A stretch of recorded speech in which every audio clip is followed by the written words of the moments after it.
ladies and gentlemen, on this meeting, on this webinar this morning. This is Kampala time. It's morning. I don't know wherever you are tuning in from. Maybe it's afternoon, but I say good morning from here. And I'm Rogers Mutawe, who will be moderating that session this morning. Because I know colleagues Jackie and Dr. Kasia are in the field, and they requested me to step in and be able to see that we get the meeting moving. So of course, as usual, we appreciate this kind of meetings, webinars, where we're able to exchange ideas, get more information, and where we can, as stakeholders and practitioners, learn from each other. And I'm sure it's good that we have our friends Gabrielle, Renate, and now Patrick, who are on call this morning, who are going to take us through the presentations. Of course, we are going to hear from them, and then we should be able to jot down a few questions where need be or comments, and then at the end we'll be able to send in our comments and questions. So I think for purposes of time, and in case you have a question as they present, you can post the question in the chat box. Yeah, I know that our colleague Renate and also myself, even Patrick, will be able to get through some of those questions as we go along in the presentations. So because not all of us may be able to raise hands and be able to speak, but in case you have a comment or questions, please we encourage you to put it in the chat box so that we can be able to capture them as soon as the presentations are done. Yeah, so I think firstly, we know our other colleagues will be joining us along the way. And on the call, I know that we have some of the social workers from UDEL, which is Uganda Youth Development Inc. There are those based in Kampala, those based in upcountry. We have even colleagues who are in Nairobi, Kenya. We have colleagues in across Africa who are going to be joining us in this meeting. So they should be feel free to learn and also feel free to share. But I can also encourage members on the platform now. You can also introduce yourself just in the chat box to tell us your name and where you work. That will be and the kind of work you do. That will be helpful in terms of introductions. So we don't have to go around for a round of introductions, but you can introduce yourselves in the chat box as we start, as we move on. Yeah, so without wasting more time, I would think our first presenter will be Gabrielle. I think after Gabrielle will be followed by Patrick. So Gabrielle has a short presentation, and I know this is our friend who has given us a series of meetings and sessions. And Gabrielle tells me, and remember this. Remember that our session topic is family, school of love. So we are promoting family. Promoting love within the family. What is the role of the mothers, role of the fathers in terms of family? So we need to see that the family is nurtured and our families are moving well. So Gabrielle is I'm told, and she has informed me that she's been married for 43 years. So you can imagine quite an experience in terms of family, who has raised 3 sons and 1 daughter, and I think with the 4 grandchildren right now as we speak. So she's an educationist, education in youth, very interested in education in youth, very interested in education counseling, and also she's also a psychology practitioner. So please, that's how we are. But I know that she's going to even probably better introduce herself and tell us more about herself and the work she does, so that we can learn more from our friends from Austria and the work they do there. So you are very welcome to this call. So without wasting more time, I'll call on Gabrielle to share her presentation, and then we'll follow through the presentation, and then after that we'll hear from Patrick later. So over to you, Gabrielle. Mm-hmm. Thank you very much. Share presentation, then we can move. Thank you. Yeah. Hello, everybody. First of all, thank you so much for inviting me again, Odell. And I hope that we can really have a good session. I have a short presentation about Family, the School of Love, that you have already, some of them are repetition, but I think it's always good to talk about the idea so that we have a sort of polar star and we have a direction in our life. Yeah, in previous presentations, I talked already about family values. It is surely an important topic since we all come from a family and we all desire harmonious, loving family relationships. Families have a central role in all cultures. Children absorb their society's values and standards of behavior through their home life. The family multiplies the lineage and heritage of the past and extends it into the future. So there are different positions in the family. There are 3 types of order in the family. First, the vertical order between the generations link children, parents, grandparents, and so on. And the second one is the horizontal order that connects persons of the same generation, such as brothers and sisters, husband and wife, cousins, etc. And there is also an individual order that arises from our personal axis of core values. Maintaining these 3 types of order ensures harmony in the family. Losing that order results in imbalance and disharmony, as for example, when people abandon their family to pursue personal satisfaction or gain. Family members in traditional cultures generally defer high to those who are older than themselves and help care for the younger. I know that is also your tradition in Africa. Husband and wife stand side by side on the same level, regardless of who is older. They freely share the same benefits and responsibilities. There is an exclusive intimacy between a man and a woman who have committed themselves to each other for their entire lives. Only the husband-wife relationship includes sexual love. The core of harmonious family system is the heart of true love, through which all the different axes pass. Each family member has exactly the same value, regardless of their position or age. In contrast to traditional societies where older people are held in high regard, modern societies often emphasize progress and tend to value the future over the past.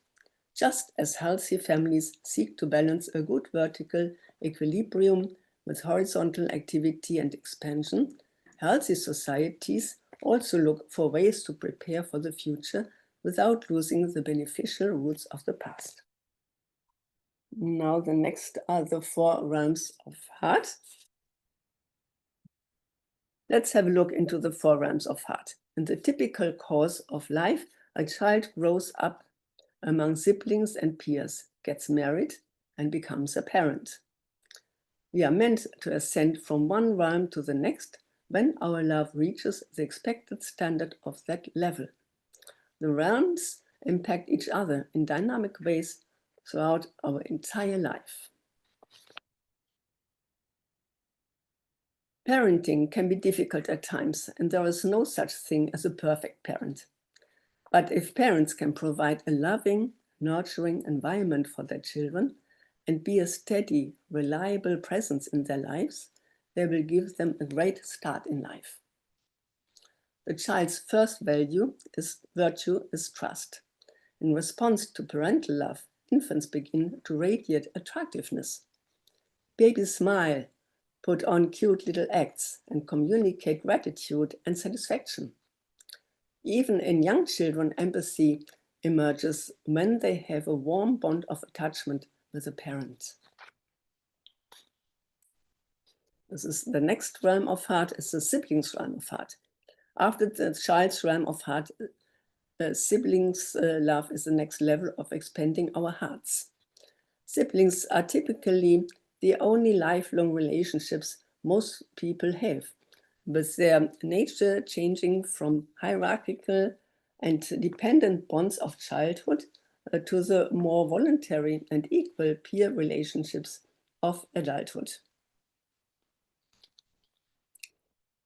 Sibling relationships prepare us for living in a world of diversity. Children born of the same parents often differ widely from another in temperament, personality, tastes, preference, and talents. Living in a large or extended family provides training in tolerance, charity, and acceptance of difference. coming to the next one, this is the spouse's realm. The conjugal realm of heart is reserved for the emotional and physical intimacy between two mature beings who share their deeper thoughts, feelings, dreams, bodies, possessions, home, and children with each other. Marriage offers an area of unique growth potential, a special life stage in which two complementary opposites learn to work and act as one in partnership. While the fundamental relationship is that of spouses, their interaction has many dimensions. Sometimes husband and wife act like brother and sister, at other times like parent and child. The most important objective is to achieve oneness in heart. The intensity of unconditional love between husband and wife is more valuable than their good looks, education, possessions, or social standing. If conjugal love is divided, not only does it lose its potential for perfection, but it also becomes a wellspring of abuse and deceit, ultimately violating one's partner in the most central aspect of being human. Conjugal love is built upon absolute trust and fidelity.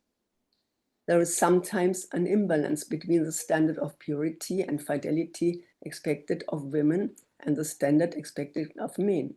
In fact, mutual commitment means that the husband and the wife have precisely the same obligation to be faithful. The commitment of marriage is an important preparation for parenthood. To love our spouse unconditionally through difficult and challenging times strengthens our character and deepens our capacity to love.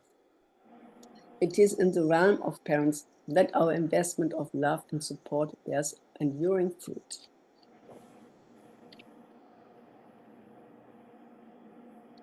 The parents' realm of heart.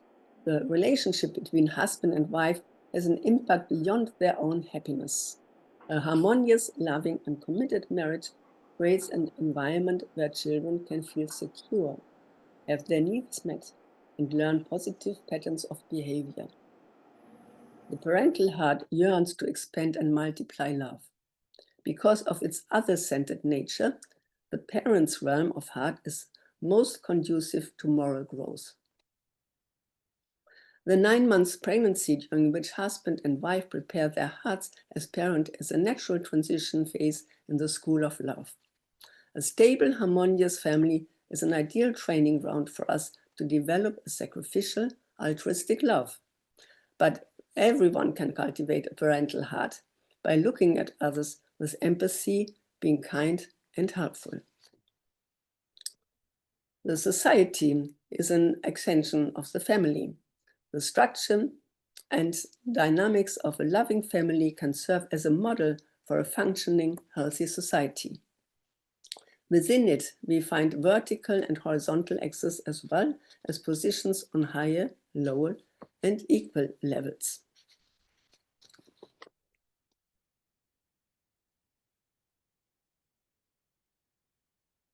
I know the model of a healthy, happy family sounds very idealistic. In reality, each of us has greater or lesser shortcomings. The same is true of our families. But fortunately, we have psychological and physical healing mechanisms. As much as a troubled family causes harm, families can also heal. Of course, in case of severe dysfunctional families, professional help is needed.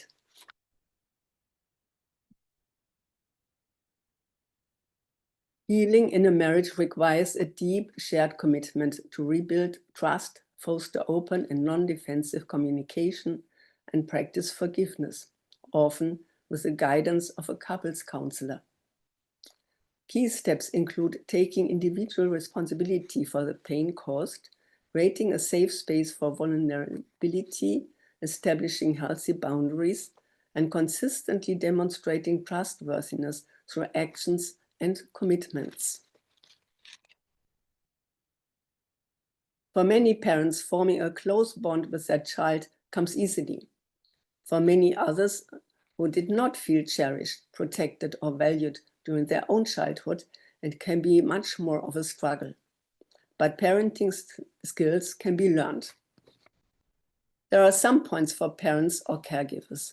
Providing your child with love and affection is a prerequisite for the healthy development of their brain, their self-confidence, capacity to thrive, and even their ability to form relationships as they go through life. There is not such a thing as spoiling them by holding them too much or giving them too much attention. When babies are routinely left alone, they think they have been abandoned, and so they become clingier and more insecure when their parents return. When you notice your child's needs and respond to them in a loving way, this helps your little one to feel at ease. Feeling safe, seen, soothed, and secure increases neuroplasticity, the ability of the brain to change and adapt. When a child's world at home is full of love, they are better prepared to deal with the challenges of the larger world. A positive early bond lays the ground for children to grow up, to become happy, independent adults, and also to recover from setbacks. For older children, you have to set clear rules and stick to them. Adolescents may object to boundaries, but no, they are a sign that you care about them. When children want to talk, it's good to listen and not to interrupt them until they have finished speaking.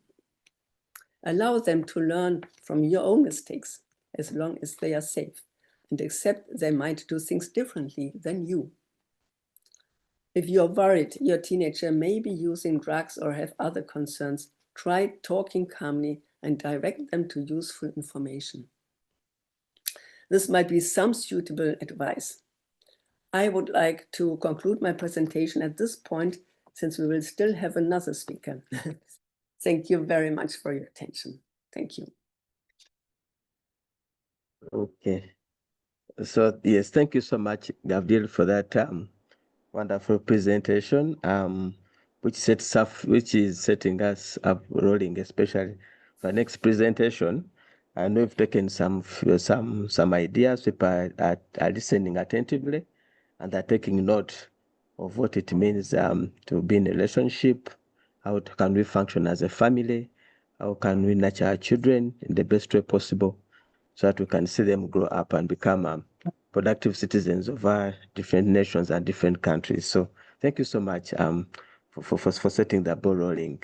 I think that at this juncture, I will now call on Patrick to step forward and make his presentation, and then after that we'll have the discussion. We'll combine both discussions, both Gabriel's and also Patrick's presentation, and have a discussion and question and answer session. So Patrick, you are welcome. So kindly introduce yourself to the participants. You are, where you were, and and how you are coming to Uganda in November, so that you can really be waiting and gear towards meeting you soon. So Patrick, you're welcome. Excellent. Yeah, thank you so much. I'm so grateful to be here and to be able to present this evening. My name is Patrick Erlandson, and I live in Los Angeles, and I worked on a human trafficking task force for 8 years, really trying to understand the issue of human trafficking and the exploitation of vulnerable people, and especially children. And that kind of led me, after 8 years of doing presentations, doing a lot of programs, doing large events, it just led me to the conclusion that fathers were the critical element in the creation of both vulnerability, so children who are vulnerable to being exploited or being preyed upon, but also on the male side, that boys were angry and also felt entitled, and that led to behavior to exploit or to participate in an exploitation of other human beings. And so I wanted to really dive specifically into fatherhood. This is not to say that there's a greater value to the father than the mother. It isn't a competition.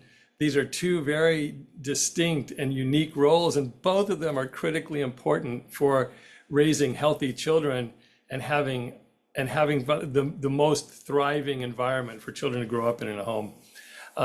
But the thing that's lacking in the world today, what's really on the rise, is the number of fatherless homes and the number of children that are being raised without the presence of, especially their biological father, but of a father figure in the case of many children today. So let me share my screen. I'm going to touch on things that I haven't used in other presentations. So this might be a little bit rocky, but we will see. So my organization is called FatherCon, and we gave it that name because I felt that fathers were being lied to or being conned into believing that they either weren't that important, that the mother was the one who was really important for raising children, and that they could basically step out, or they could behave in a way that was inconsistent with their values and it wouldn't harm the children. And I think the data from the last 40 and 50 years really contradicts that. And everything points to the fact that fathers are critically important in the lives of their children. And that doesn't go away. It doesn't matter how old the children get. It doesn't matter if you go from father to grandfather. Your impact that you're going to have on a child lasts a lifetime. And the consequences of the impact that you have, good or bad, can be multi-generational. So we can be affected two or three generations down the road by how we treat our children and how present we are as fathers. So the reality today is there's over 100 million lone mothers, which means that these are mothers who live alone with their children in the world today. And the United States has one of the highest numbers of single mothers, with 1 out of every 5 children living with a single mother. The data that I found on Uganda was that over 50% of boys are not living with their biological father, as a statistic from Uganda. And then in America, 85% of incarcerated boys who end up in the prison system, are coming out of fatherless homes. So clearly there's something that's missing that's allowing this to happen. Associated also with not having a father present in the home is the higher rates of poverty, dropping out of school, much more violent behavior. A guy that I know, he wrote a book called The Boy Crisis here in America. And he really, laid out how almost all of these, the boys who became school shooters, who became violent in one way or another, in a way that was causing mass harm, almost all of them came out of fatherless homes or had a very dysfunctional relationship with their father. Risky sexual behavior, more drug use and alcohol abuse, trafficking and commercial sex. These are all things that are now associated with children growing up without a father. These are, to cheer you up, these are some of the positive impacts that fathers can have. So if the father is present, these are the benefits. So they're better able to control their emotions. Children learn how to regulate and how to deal with extreme emotions. They have better physical health. If you have a mother and a father watching out for children's health, the children tend to be healthier. They have healthier relationships. So you have a father that models how a man should treat a woman in how he treats his wife. And so children have a model for much healthier relationships. You also have the father and the mother like supervising and watching over the relationship between brothers and sisters. Children who grow up with a father present tend to feel more safe and more confident. And this really depends on how the father interacts and relates to the children. They're less likely to use drugs and alcohol. They perform better in school. They're less likely to be poor. Of course, these opposite statistics. And they're more likely to stay out of trouble. So you have fewer problems when you have a child growing up with both the father and the mother's influence. So one of the things that I wanted to touch on, something that's kind of overlooked a lot and doesn't get mentioned a lot, is the sexual abuse of boys. And there are few things, if any, that are as derailing to the natural, organic development of a child than sexual abuse. And that's true for girls and it's true for boys. But I'm focusing on fathers now, and boys grow up and become fathers. So this is why I'm highlighting this specifically. So the statistic is that 1 out of every 6 boys experience sexual abuse. Most people that work in that field with boys who are sexually abused believe that the number is much higher, but boys tend not to tell anyone. So they feel an extreme amount of shame because they feel that they should be able to resist, that these kind of things shouldn't have happened to them. But also boys tend to respond. Boys can feel pleasure even in the act of being abused, and that causes a tremendous amount of confusion in them. And one of the other problems for a boy to come forward and tell his mother that he's being, especially if it's a case, if he's being sexually abused by his mother's brother or by his father, if he tells the mother, he knows that he's going to do damage to the family unit, and he knows he's going to hurt his mother. So he doesn't want to bring this information to her. And this is a tragedy because those boys then keep it inside, they don't heal, and then they bring that into their marriages and into their parenting, often with very devastating effects. And the wife doesn't understand why the husband is acting the way that he is, but he's actually carrying his childhood trauma into the relationship. Let's see, also the boys really carry kind of the shame of what's happened to them very, very deeply. Girls as well. I'm not saying that this is different or that this is somehow unique from girls, but for boys especially, they're expected to be able to stand up for themselves in a way that maybe girls are not, and so it impacts them very, very deeply and creates a tremendous amount of shame. They're used in the production of child sexual abuse material or child pornography when boys are abused. And according to Interpol said that when the sexual abuse of boys tends to be a lot more violent even than the sexual abuse of girls. That what they find globally is that boys are used in a much more violent way, which really damages them. And then the unhealed, if boys don't get a chance to heal, then this is what they carry this into their relationships as husbands and fathers. One of the couples that I've dealt with here was a husband and wife. They had 2 children. They had a little boy and a girl. When the boy reached the age that the father was sexually abused by his mother, he never told people, he never dealt with it, but he was very badly sexually abused as a child by his mother. And so when his son was the same age he was, it triggered him, and what he did is he went to look at child pornography as a way to kind of relieve the pressure of what he was feeling. Someone hacked into his account, blackmailed him, said he was going to destroy his business and his life if he didn't pay so much money. So that husband went to his wife and he told her everything about the child abuse, everything he'd been through. But then he went into the garage and committed suicide. And so he left his daughter, who loved him madly, and his son without the father. And that caused a whole spiraling out of control of the daughter and the son. And years later, the mother told me that she never understood why the father, he never would give baths to the children. He never would do anything really intimate with the children. And this, we always hear, hurt people or abuse people abuse others. And one thing that we don't usually realize is that someone who's been sexually abused, they're terrified that they're going to become an abuser themselves. So in his case, he wouldn't do any of those intimate things. So he deprived his children of the intimacy that a father could have with his children because he was carrying that trauma unhealed.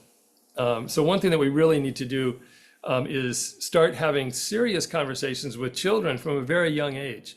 Because what happens, like Gabrielle pointed out, we really need to have these conversations when our children start to do things in their teen years. But what I found is that if you start to have serious conversations when a child is a teenager, that's kind of too late. You have to build up a trust relationship, and you have to build up a pattern where they know they can talk to you about serious things throughout their life. So starting to have those conversations from a young age in an age-appropriate way is very important. I think one of the critical things that one of the dynamics behind a lot of these problems that we're facing is this sense of entitlement. That using the Garden of Eden story is it's such a great story talking about this, that we're given everything, but then God says, just this one thing, don't touch this one thing. And so then the temptation is, well, that one thing is going to be the thing that really makes me happy. So I'm being deprived of the one thing that's going to really make me happy. I should have it. I deserve to have it, but I don't have it. So therefore, I'm a victim. And if I'm a victim, I stop feeling grateful for all of the things that I do have. I stop feeling grateful for the wife that I have and the children that I have, and I start feeling like I should be having this incredible, crazy, sex life, or I should be having this benefit or this that I don't have and I deserve, which then leads to a justification. It's okay for me to go and take something that I haven't earned or been given if I'm being deprived of it, if I'm a victim of not having it. Pornography is one of the worst things for fueling a sense of entitlement. It's constantly exposing you to unrealistic imagery. It's causing a tremendous amount of dopamine release in your body, so that you keep wanting more and more and more. And very soon you're led into very dangerous areas. Heidi Olsen, she's an amazing nurse. She said now the largest demographic of perpetrators of sexual violence are boys between 12 and 15, because they're acting out what they're seeing in pornography. One of the things I think this I found to be very, very impactful, and talking to girls who had suffered from being trafficked, one of the things that a father brings that's different from the mother brings this incredible atmosphere of love. So the mother provides this atmosphere and the soil that a child grows in, and convinced that they're loved, knowing that they're loved. But what a father brings is that they're worthy to be loved, and it's different. So the child feels that they're worthy to be loved because this man who didn't give birth to them is getting on his hands and knees. He's letting that daughter paint his fingernails. He's having his hair done by a 5-year-old. All of those things then communicate to the child that this person is worthy of my time. So that this person is worthy to be loved. And that carries them and sustains them and protects them throughout their life. It's very different from the mother's love. Integrity, I think, is one of the things we've really lost. And I think this is the critical component, especially for a father, that he's demonstrating trustworthiness. And I find the world today, we're constantly being tempted and pulled in all sorts of directions. We have massive amounts of things that can suck up our time and energy. And we see this every day. If you go to the park and you see, parents out with their children, the parents are on their cell phones. They're not even watching the children. In many cases, I've seen here, like people walking their dogs and they're on the phone the whole time. They're not paying attention to it all. The activity that's right in front of them is especially difficult when you have children. But I think we need to be demonstrating, especially as men, we need to demonstrate that we are trustworthy. And because children learn from observing, they learn from following. In America, we have an expression, do as I say, not as I do, which is a really stupid statement. Because children don't learn by the things that we tell them. They really learn by watching how we handle situations. And this is what's so important, that we as fathers realize that I'm going to be communicating value to my children. I'm demonstrating to them what's really valuable in life. So this is very critical in how they treat their wife. This is the standards being set for their children. The other thing I found that's really interesting and to keep in mind is that children learn empathy more from the father than the mother. When I first came across this study, it's a 26-year-long study. It kind of just seemed so counterintuitive, like that can't be true. But I realized that the way that children learn empathy in engaging with the father is through play. And unfortunately, a lot of times the mothers are shutting down the husband because he's playing too rough, when actually it's the rough and tumble play of the father that allows things to get to a point where somebody could get hurt, or a child starts doing something aggravating. In my case, children start pulling off my glasses, they get excited, they get very hyper, and it always leads to a point where then you have to say, okay, if you keep pulling off my glasses, we have to stop playing. And it's in this process of playing that the children learn that they have to be aware of the feelings of another person. It's really interesting, but it's especially in the context of play, that children learn that they have to be aware of the feelings of others. I'm gonna hurry along here. So what would have made a difference? One girl that I talked to who was trafficked, very horribly abused by her trafficker, I asked her, what would have made a difference that would have made you not listen to this guy who was trying to bring you into this horrible life? And she said, without any hesitation, she said, I wanted to see my dad love my mom.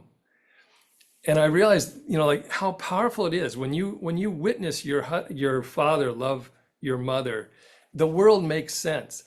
There's such a balance, and you feel confident or hopeful in love, all of the things that come from that. So it's so important that we start raising boys to realize how they treat their wife, and how we as husbands treat our wife. We're setting our children up for success or failure. And it's not a heavy lift. Just realize that the small things that we do that show that we really care about our spouse, this translates into much healthier children who have confidence and love. The other thing that struck me, this is Jack Reynolds was put in prison for 13 years for molesting over 300 children, both boys and girls. And when he got out of prison, he was interviewed, and they asked him, well, what kind of children did you target to abuse? And he said, it wasn't so much the children, the type of children. I would find out if they had a father who was active in their life, and I would stay away from them. And if it was a single mother, I would build up a relationship with her so that I would become like her superhero, and she would then give her children to me to look after, and that would give him access to the children. I love this quote. Dr. Meg Meeker is a pediatrician, and she's written a number of books on fathers and children and also mothers. And she wrote this in one book on fatherhood, and she said, nothing that you say or do is neutral. And I thought this is so powerful. If we realize that our actions in front of our children, the things that we say, the things that we do, the things that we don't say and don't do, they're not neutral. They're not just going over the heads of our kids. Our kids are being impacted by them. And we start to live a lot more intentionally, and we start to live really with that kind of integrity. Like the way that I live is important. Whether I'm a trustworthy person in the lives of my children is critically important for them and how healthy they're going to grow up. And so we need to start, for our work with FatherCon, we're now looking at how do we raise up boys to start to see themselves as future fathers. Like someday you could become a father. And the experience that we have as dads can be either it's a burdensome responsibility that I carry. I have to go out and work every day, bring home money, take care of my family. But it's an incredible blessing. And when I first started working with fathers, I realized how many men, they because they're distracted, because they're not fully present and paying attention, they don't get the benefit of being a dad. They don't get the joy of watching their children grow up and be loved and appreciated. I mean, one dad that I know, his daughter was saying, I want to marry someone just like you. Or you have a son that says, I want to grow up and be just like you.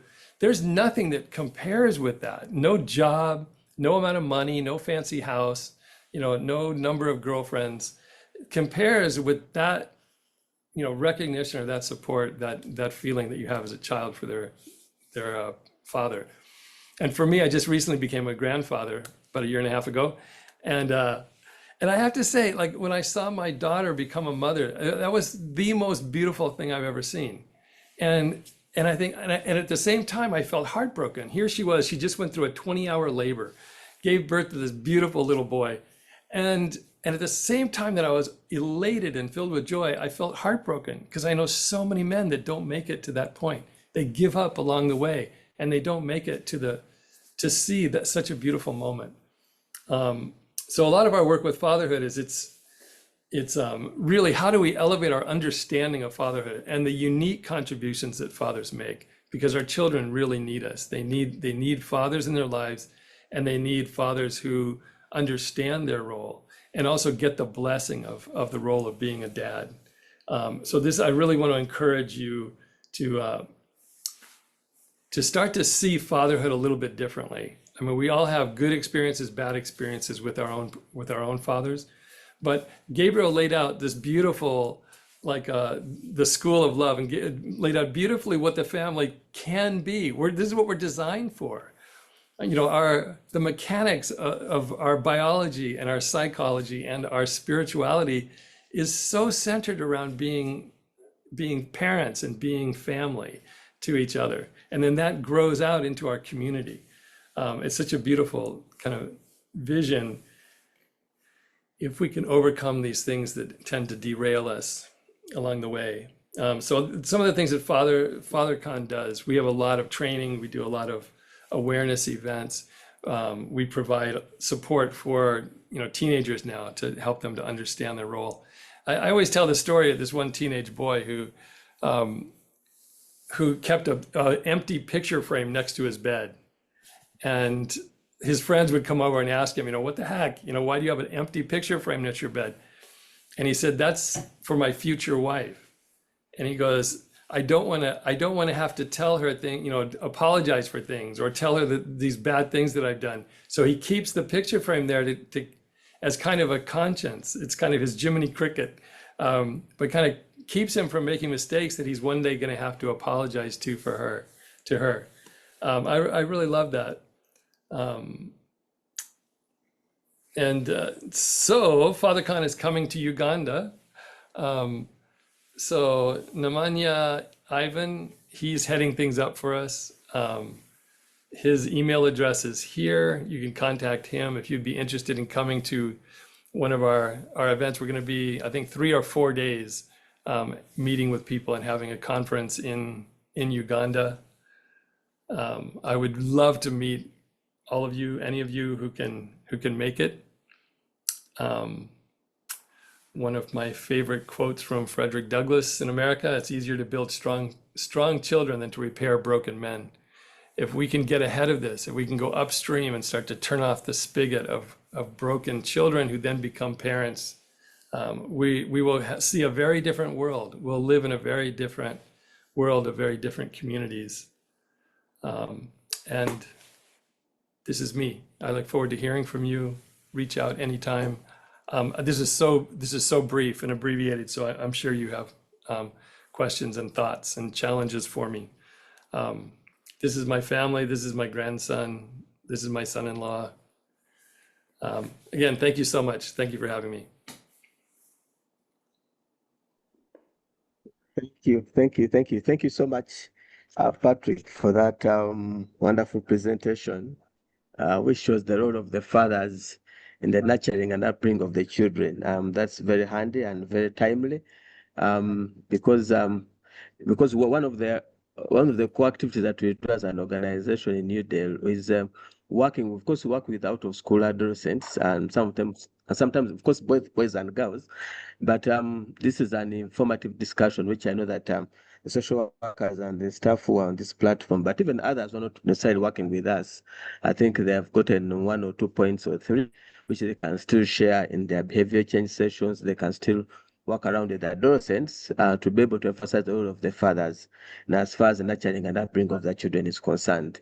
Yeah, because recently we've been hearing a lot of social media talks and saying that now we have a rise of single mothers in this country. So you wonder how the mothers are going to raise their children without the father's love and without the father's care. So this presentation now brings out the importance of why it's good and so it's important to have the fathers at the forefront of the nurturing of their children, because at the end of the day, I think we all have a role to play, to contribute as mothers and also as fathers at the other side. Yeah, because sometimes in our society we find that the fathers, sometimes we are more preoccupied with the making ends meet, looking after the family, taking care of the family, looking for money, moving up and down, trying to make ends meet. But in course, you find that you may be putting a lot of energy and resources in terms of raising the resources needed for the family, and yet you may forget or probably leave limited time for your children. And that's something that is that students have taken up from this presentation. It's good to balance up. Let's balance up and see that yes, as much as the families need us stable, children want us stable, but it's important that we also get the time for the children, because now they will have, I think, the memories will still be there when they grow up, who their father was and how you contributed to their lives, and whether what they are in life is really based on how you'll be able to bring them up, and not because you are absent all the time trying to make ends meet. But yeah, thank you so much for that wonderful presentation. I think I would call on, because you have probably 10 minutes to go, let's try to, I don't know if there are colleagues on this platform who have who can raise their hands if they have a question, but in case you may not be able to raise a hand, you can type your question in the chat box or a comment, and we'll be here to take it on and be able to review the comments in the chat box and review them and answer them appropriately. It was to Hey, also be good to Odana, indicate. Odana is raising her hand. Someone put up your hand. Okay, fine. So Joseph, kindly unmute and go ahead and raise your question or comment. Thank you. Well, thank you very much, the presenter, Patrick. It's really awesome getting to hear how much parents could actually, fathers, can I be heard anywhere? I think I've just Yes, lost my yes. video. Loud and clear from West All right, Nile. so, Loud and clear. yeah, I'm Joseph Odana, and I'm a lead mentor for Uganda Youth Development Link, currently based in the West Nile, where we are implementing a social protection project that we are focusing at adolescents between ages of 14 and 24, and in between there, of course, it's clear that there are young fathers and there are young mothers that are target that we are intervening, that we are working together with. So, Patrick, thank you very much for the presentation.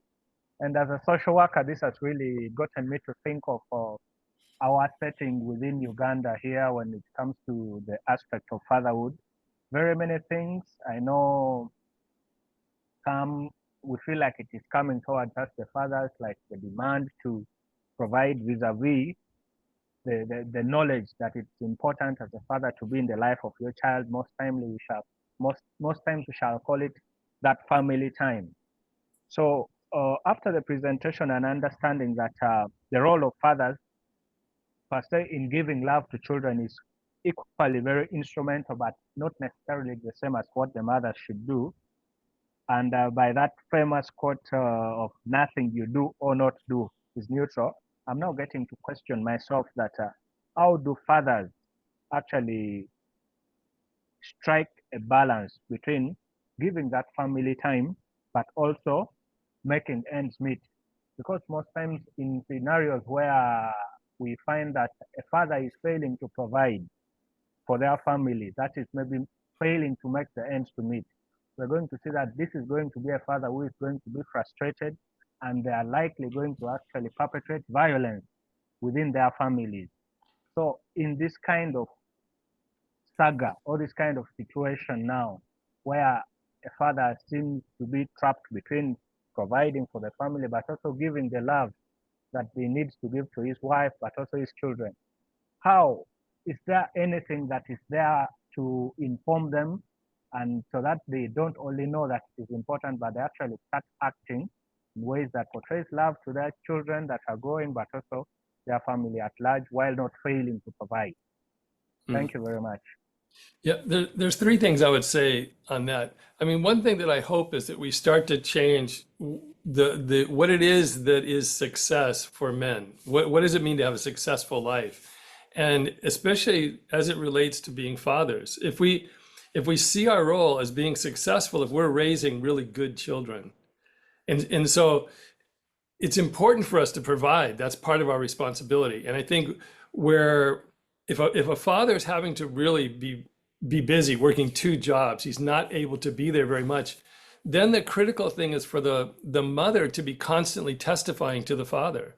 If the mother is always talking about how great the father is and what the father is doing for our family, then that keeps it maintains the bond with the father in a really positive way.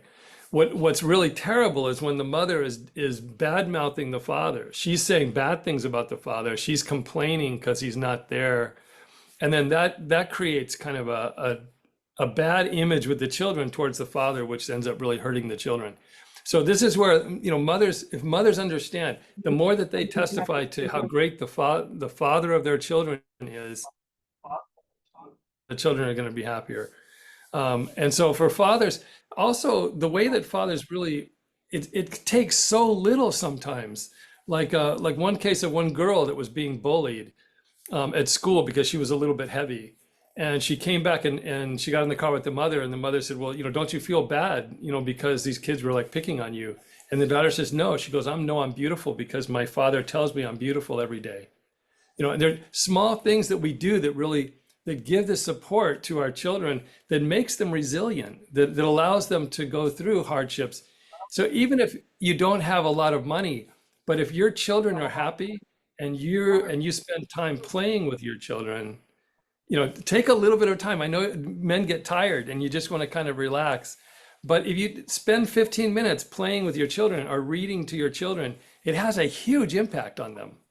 15 minutes a day, if you read to your child, they develop more language, their imagination is more sparked, and they do better in school.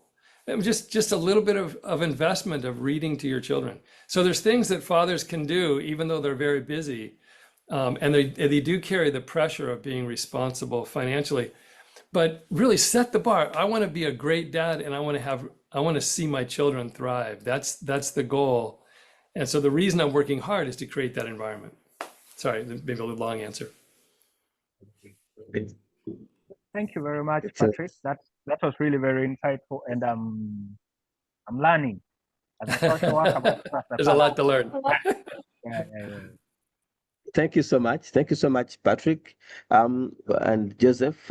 We have two hands up. I think can we have from, was it Paris? After Paris, we'll hear from Daisy.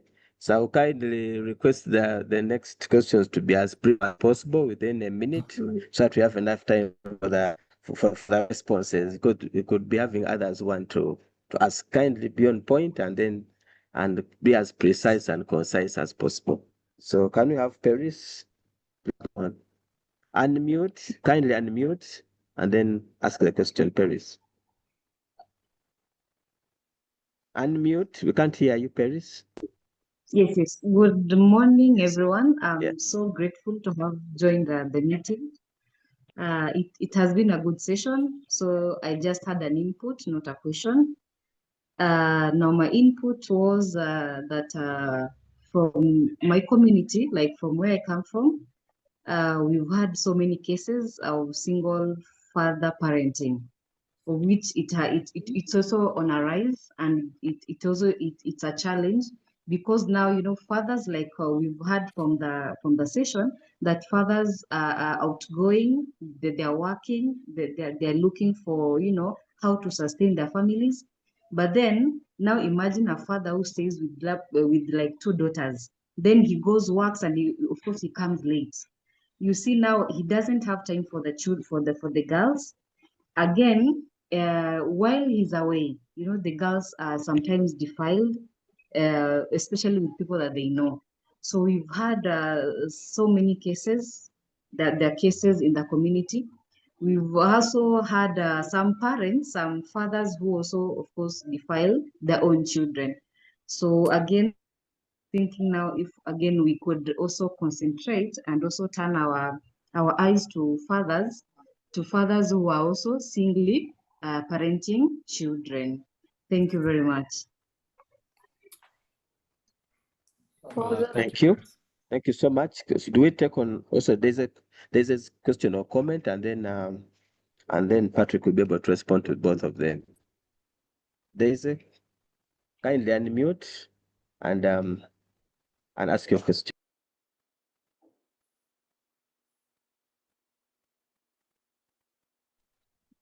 Thank you, Mr. Mutawe. Thank you, Mr. Mutawe. Our dear presenters, Gabi and Patrick, the presentation has been informative and discerning. Actually, it applies to the local context of Uganda. For example, you've talked about grooming. Nowadays, most of the fathers are not groomed to become fathers, and they think being a man, it is enough. So I think we need to have trainings for them, to have talks for men, for them to become good fathers, because most of the cases we are having in Uganda are in line with incest, whereby the fathers are the perpetuators of harm to their girls, their daughters. I mean sexual abuse. So, and we are dealing with such cases. And remember, however much you're an NGO or practitioner and you want to support that family, you need also to engage the family. But you find cases where fathers are the perpetuators, and you're like, these people are supposed to keep them safe, but you find that the same people harming them. Then I'll talk about boys and sexual abuse. Yes, Patrick, you're right. When it comes to Uganda, most of the boys do not report sexual abuse cases due to the social norms we are having in place. For example, a boy is not supposed to cry. Then they're supposed to stand up for themselves, just like you've said. And so you'll find most of the cases are not reported, really. So we need to work on that. We need to work on the social norms. We need to sensitize people that even boys are human beings. They also feel the pain. Then we have a norm. I don't know. It is a saying in Uganda that men are few, but also if you check if you check globally, but also in Uganda, you'll find that most of the men, they'll tell you that men are few. If you check on the statistics, U-Boss and all that, they'll tell you men are few. But you'll find most of the people who are in prisons are men. They're boys. So I think we also need to work around that. Patrick, you talked about love play. Yes, this enhances affection, intimacy, but in Ugandan setting in our country, most of the parents are busy working. For them, they want money. So you'll find that they don't even have time for their children, which is also a challenge. My takeaways from this discussion, one, it is time. We need to give time to our children. We need to talk about the things that are affecting them, but also even things that make them happy.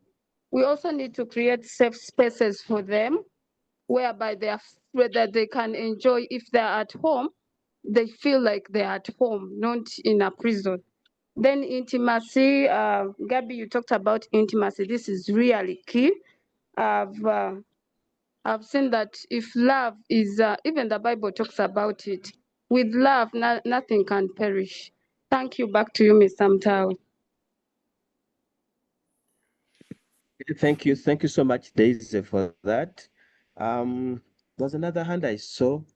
Was it from Kone? I can see Philip's hand. There's a hand which I see here. Was There it was another Kone? one. Susan Kone. Women Was I Federation. think Kone. I don't know. I don't know if it's still on. Maybe let's hear from Philip quickly. Let's hear Philip quickly, and then we shall also be able to respond to the questions and comments in the chat box. Philip, kindly unmute and share your comment in the meeting. Thank you.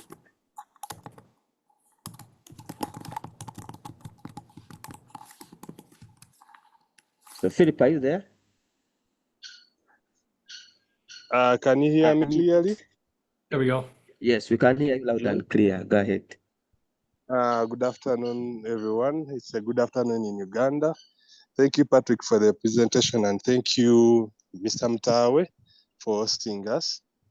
My observation, basing on Patrick's presentation, is one. We are missing out, or we are having a gap of seeing suicide cases in families, whereby a man commits suicide because of responsibilities that he is having, too much responsibilities having in Uganda, majorly in Uganda. We are having so many cases of suicide. And Patrick, Uganda, or Africa-wise, mainly the way a father shows love to the family is all about showing, being responsible, and in being there to his family by providing everything they need.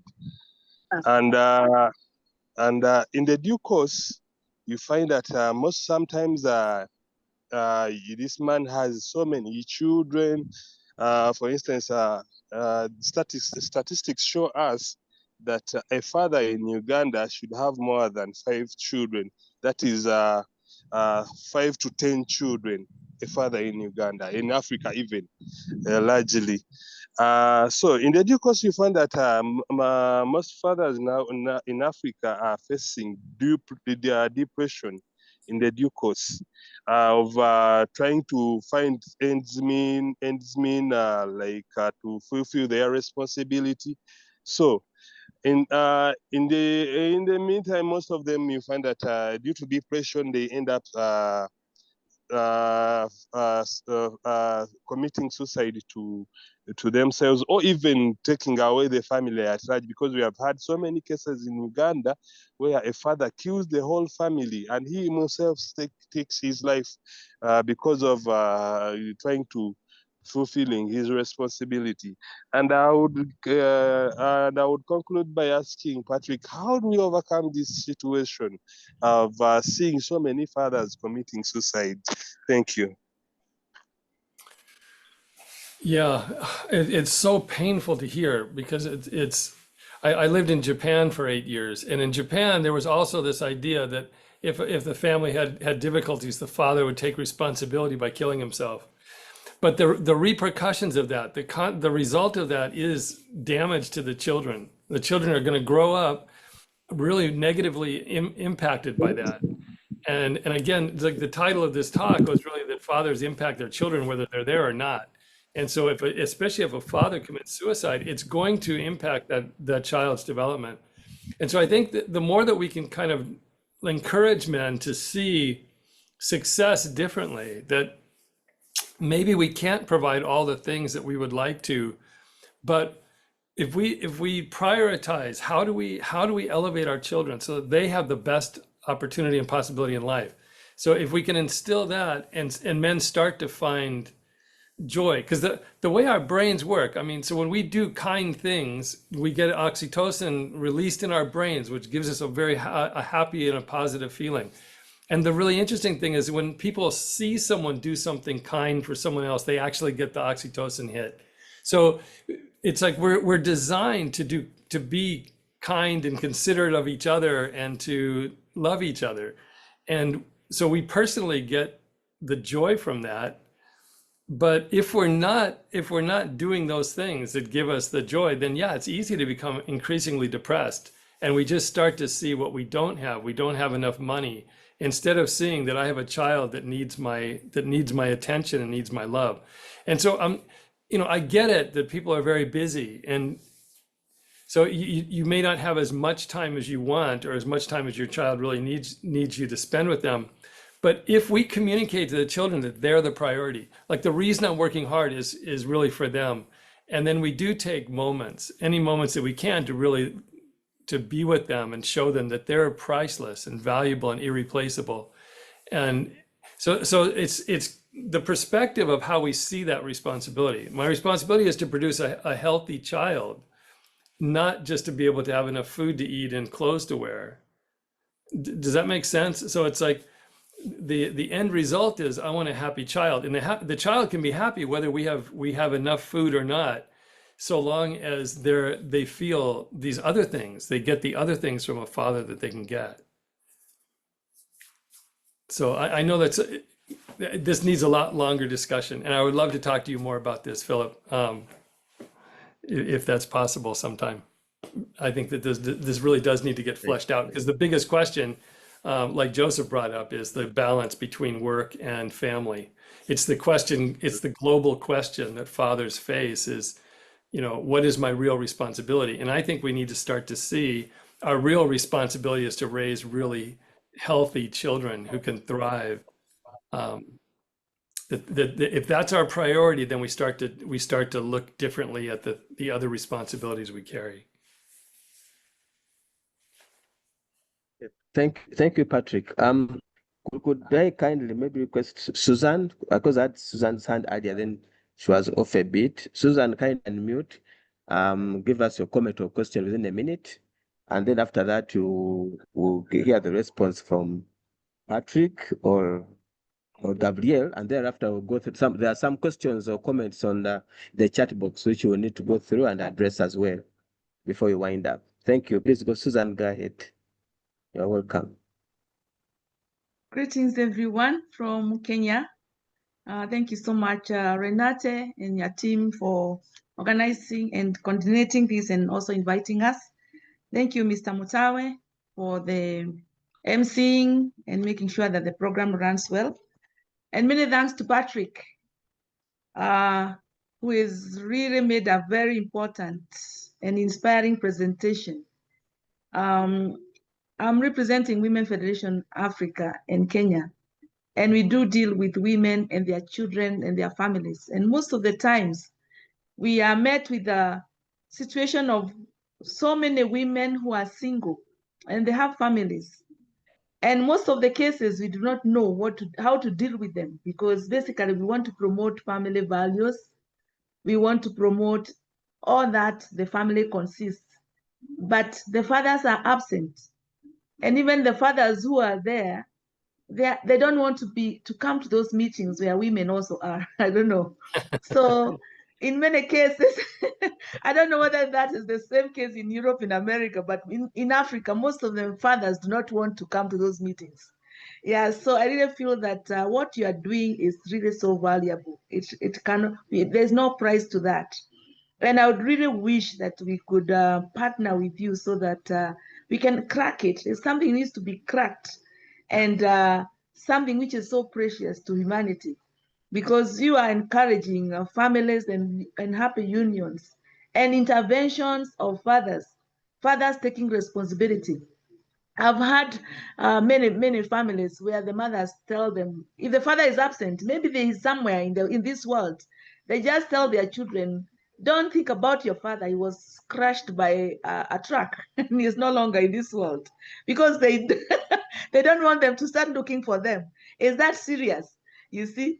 Yeah, so really this organization, Father Con, is a blessing, and I think we really need to partner more so that we can crack it together and really bring out the importance of mothers and fathers working together to create that family. Because as you said, it's not a competition.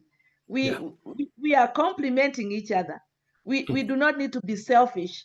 You know, we need to create a good environment for our children so that they can grow to be healthy and positive global citizens. So as you have given us your contacts, I deeply want to work with you so closely, and hopefully that we can have a number of programs online.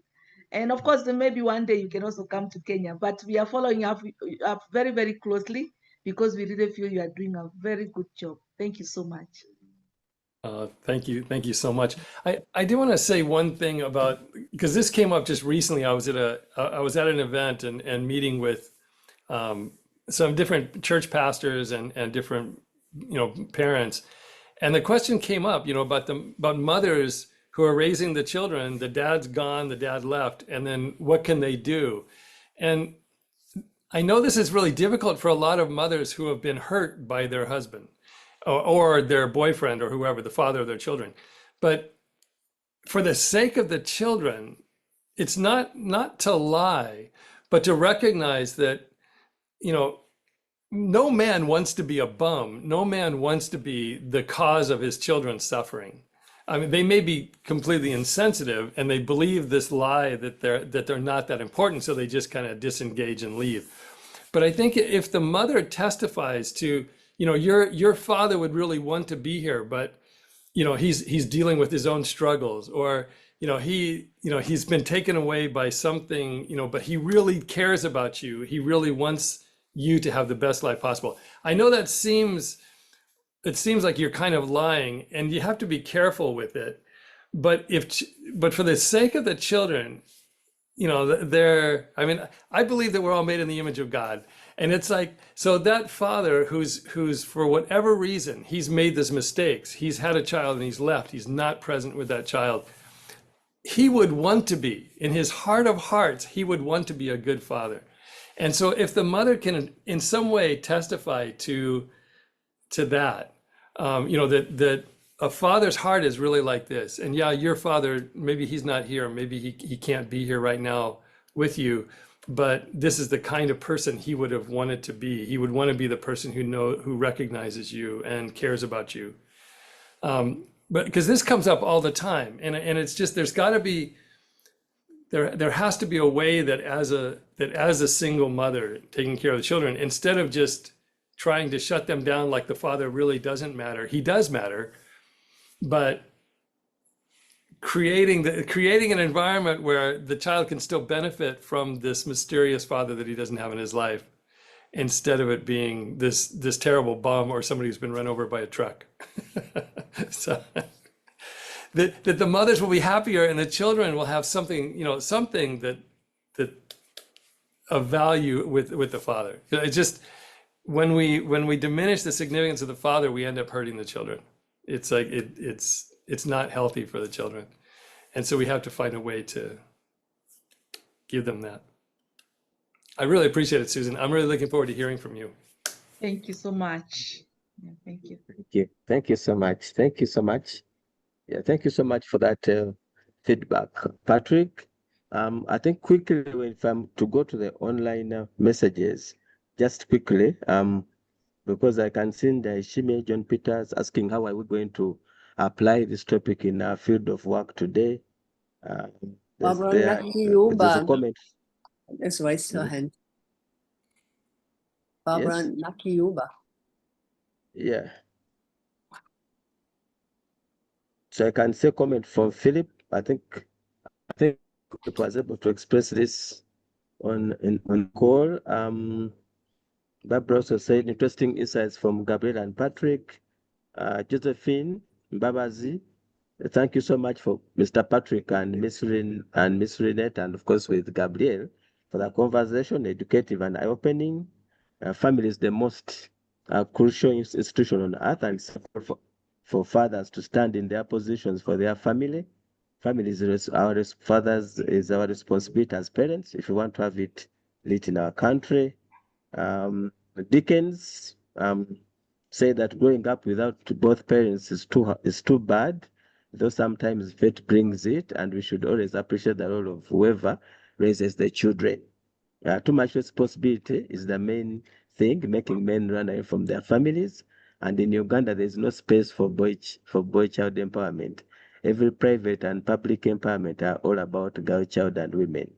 Boys and men are neglected, yet these are the same future fathers and husbands for these empowered women.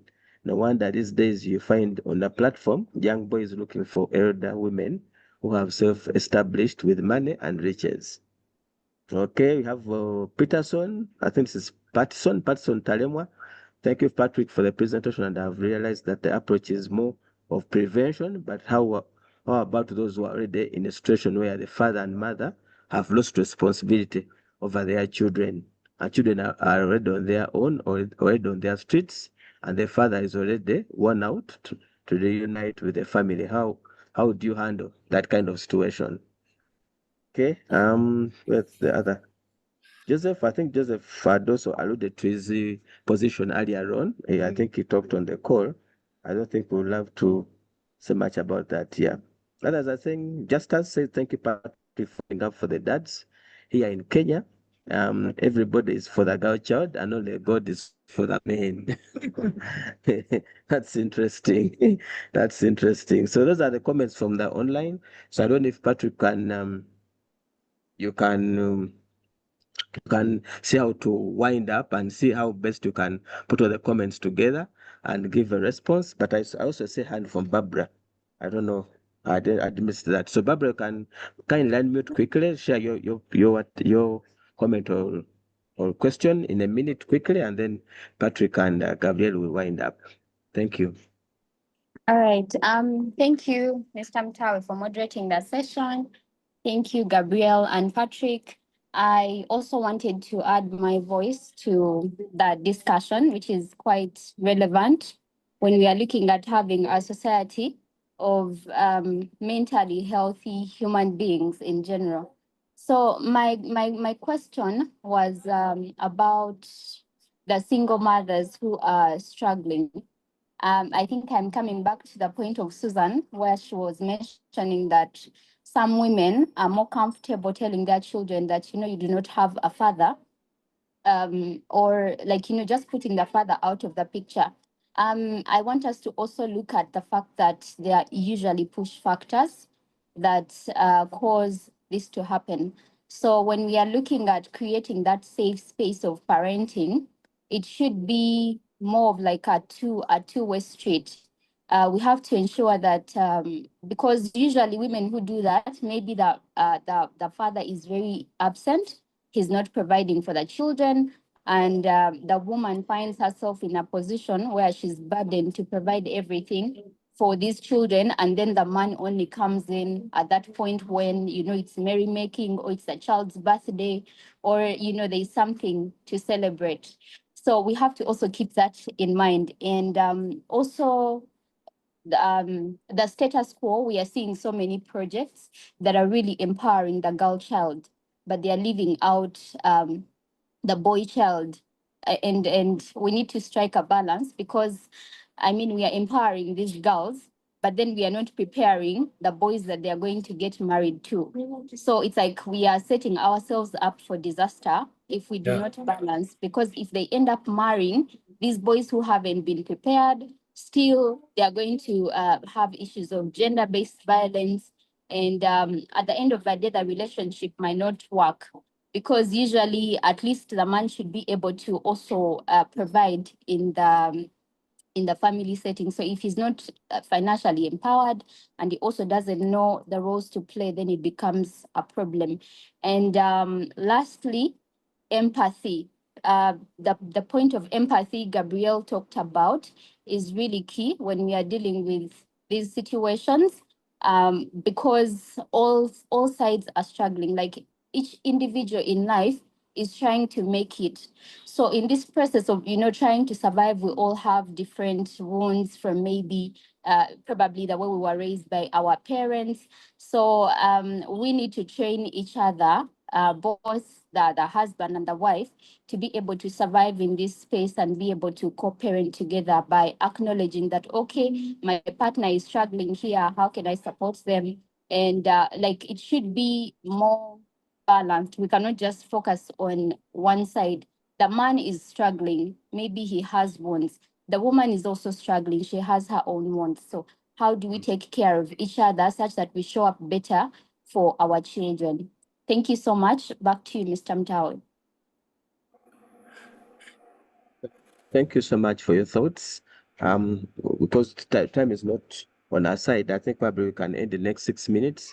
I think I would call on Patrick to give his parting shots and try to respond to the issues or comments and feedback on the online, and also from Barbara's perspective and the rest. And then thereafter we shall have comments and feedback from Gabrielle, and then we'll call it a day. So I think Patrick you can start, please. Yeah, Barbara, that was really brilliant. You've really hit the nail on the head, because what's happened with the focus on empowering girls is that boys are feeling like they've got no role anymore. They've got no place. So they're not developing. So yeah, you're absolutely right. We're setting ourselves up for disaster. And this is what's happening. Really see it in America now, where the women the girls who do want to get married, they can't find a suitable guy, because so many of the boys feel like they're not needed as the provider. They're not needed like romantically. They're not needed for anything. So they just play video games and watch pornography, and then they're kind of satisfied. And then they're not developing a sense of responsibility or that trustworthiness that I'm talking about. This is so critically important, is that we raise boys to know that they can control themselves, they can dominate themselves, and that they can trust themselves and be trusted by others. that's where men feel the greatest kind of joy. You know, like there's a sense of fulfillment for a man when he knows that I can trust myself to do what I know is right, and I can be trusted by others. And that's really important to me, to have that kind of integrity. And we're not raising boys that way, so they're becoming less and less suitable as a husband or as a father. So what's going to happen? It's like unless we change that, we start really educating boys and we start including men, we are going to see this continue to spiral down. And women are not going to, we're empowering women, but they're not going to be happier. They're being left with this incredible burden of, you know, their needs not being met. And so in the name of empowerment, we're actually creating more suffering, more depression, more pressure for both the men and women. So this is our focus. The reason FatherCon is we really want to start educating both boys and girls, because I think we need to understand the role of the father, because that's kind of what's missing. There's a lot of appreciation for the mother and a lot more understanding of what the mother brings, but there's been a deficit. We haven't really focused on learning what is unique about the father, and in a lot of kind of the more progressive feminist movement, there's this idea that men are really not necessary. We don't need them, and we'll be happier without them. And that's doing a lot of damage. It's doing a lot of damage to both boys and girls. So how do we change that? How do we start to bring in education that's going to be supportive? And I think, you know, what I find is so many men, we end up doing all of these things in the course of our life until we can't even recognize ourselves anymore. I mean, a man looks in the mirror and he goes, what am I doing? I'm looking at child pornography, or I'm not taking care of my wife, you know, and my children hate me. And it's like, how did I get to be this guy? That's not who I started out being. And so men are not being happy by not taking care of their children. And we have to really understand that. This is not, men are not being fulfilled. They're grabbing after things to try to distract themselves and make themselves feel better, but they're not really happy. This is the beauty of what Gabrielle pointed out, was the family is where actually we can be the most happy as human beings. We can find the greatest sense of success and fulfillment. The Harvard did this long study. It's over 86-year long study of human happiness. And their conclusion was, more than anything else, more than money or status or possessions or anything else, the thing that makes us happy as human beings is long-term relationships, long-lasting relationships. And so, you know, as a couple, you go through ups and downs, you go through things, but if you don't give up, if you don't disengage, you reach a point where there's such joy in being known by someone and loved by someone who really knows you. You know, having a 3-year relationship and then splitting and going with someone else, you don't get that. And so we're cutting ourselves off from what's going to really make us happy. I hope that gave a little bit of answer to your question. But that was really deep, Barbara, what you said. And I think that's what scares me, is what we're doing to the future. Thank you, Patrick, for that feedback. Quite insightful, quite elaborate, and quite enriching, and as far as our context is concerned. Gabrielle, you have any parting shots? Yeah. Share with us. Thank you very much for as we wind up. participating in the discussion, and that was very lively. And thank you very much also, Patrick. That was very, very important what you said about the importance of men, of fathers, of boys, and we should really think of that much more, I think. And yeah, especially relationships always, well, they start from our beginning of life. And also to start marriage, I already talked about it in previous presentations. It really takes a very, very good preparation. It's not about being happy myself, but also how can I make somebody else happy? How can I help the other person also to be the best of him or herself? I think that's really all about, and the reasons of getting married are different. Sometimes it's just to provide for the family, or people are lonely. So there are different reasons, but our reasons ideally should be love, to give love to somebody else and also to be loved. And I think there are a lot of opportunities how to learn to love. It's possible to learn to love by getting involved in social activities, because there are always people around us who might need our help, who are less fortunate than ourselves.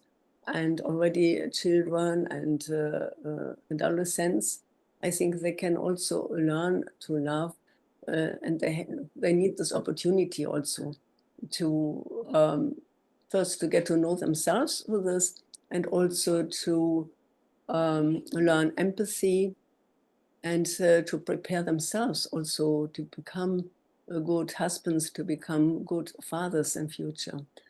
So I really want to conclude with this. Thank you very, very much. Okay, thank you so much. Thank you so much for your time, Gabriel, Patrick, and Renate, for this wonderful discussion and engagement we've had this morning in Uganda. Thank you so much. We appreciate your insights. I know this has been a beginning. We are going to internalize the information and see how best we can make it happen in our areas of work and our spheres of work. The other issue is that I don't know if Patrick will be comfortable to share your presentation. For some members who are here, I know it would be very insightful. For even some of our colleagues who have not been able to attend this discussion, they can be able to fill out some of these ideas and issues in the work that we do, or given that we interface with so many out of school boys and even some of them even in school boys and even girls at the same time. This information could be critical in the work that we are doing, if you don't mind. Yeah, but we appreciate the information and we appreciate the insights very much. Thank you so much.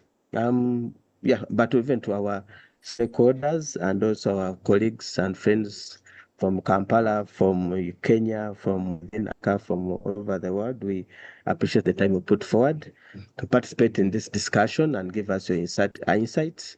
And we hope that we've learned one or two things which you can take on going forward in the work that we are doing. So appreciate it. We appreciate. Is Patrick in LA? Yeah, in Los Angeles. Or somewhere else? Oh, wow. So it's Because the time 2:30 check here, 2:30 a.m. it's 2:30 in the morning, guy. 2:30 a.m. now. I was looking at the time check, 2:30 in the morning. I was wondering, I said, oh my goodness, you are going to sleep late.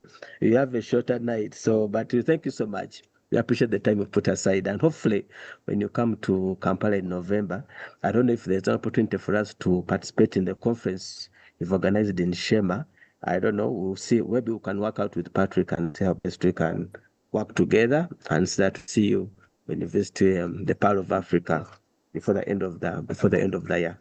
So, but otherwise, thank you so much for everyone who has been part of this call, and please let's keep in touch. I know series will come our way, and in terms of other topics of discussion, I know we may need more information from Patrick in as far as supporting the fathers and helping them nurture their children. So don't hesitate to come back in case we call on you to give us more insights and more background in this topic. We appreciate. Thank you so much, all of you. Have a good day, and God bless. Thank you, everyone. Thank Good you night. so much. Yeah. Yeah. Thank you. Okay, so good afternoon. Thank you so much. Have a good one, all of you. Thank you very Bye. much. Bye-bye. Bye-bye. Bye. Bye-bye.